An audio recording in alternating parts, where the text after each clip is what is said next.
ফালাক পড়ার ফজিলত কি? রাতে আয়াতুল কুরসি পাঠ করা এটা অনেক ফজিলতপূর্ণ একটা আমল। ঘুমানোর আগে আয়াতুল কুরসি পড়বেন, আল্লাহু লা ইলাহা ইল্লা হুয়াল হাইয়ুল কাইয়্যুম লা তাখুযুহু সিনাতুন ওয়া লা নাওম, শেষ পর্যন্ত। এই আয়াতুল কুরসি পাঠ করলে আল্লাহ রাব্বুল আলামিন ওই ঘরকে চুরি ডাকাতি থেকে হেফাজত করেন, শয়তানের আক্রমণ থেকে, শয়তানের প্রবেশ থেকে আল্লাহ তাআলা নিরাপত্তা দান করেন। অনেকে শয়তানের নানামুখী ওয়াসওয়াসায়, নানামুখী কুমন্ত্রণায় এবং ডিস্টার্বে, স্বপ্নে, ঘুমন্ত অবস্থায় নানাভাবে ক্ষতিগ্রস্ত হন।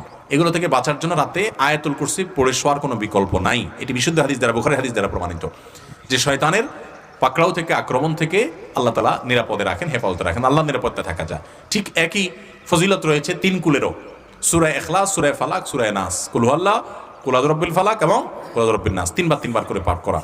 এবং আপনারা অনেকে হয়তো জেনে থাকবেন, রাত এবং দিন এই 24 ঘন্টার ভিতরে 5 ওয়াক্ত সালাতের মধ্যে তো সূরা ফাতিহা প্রত্যেক রাকাতে পড়তেই হয়। এরপর ওয়াজিফা হিসাবে, মাসনুন জিকির হিসাবে কোরআনে কারীম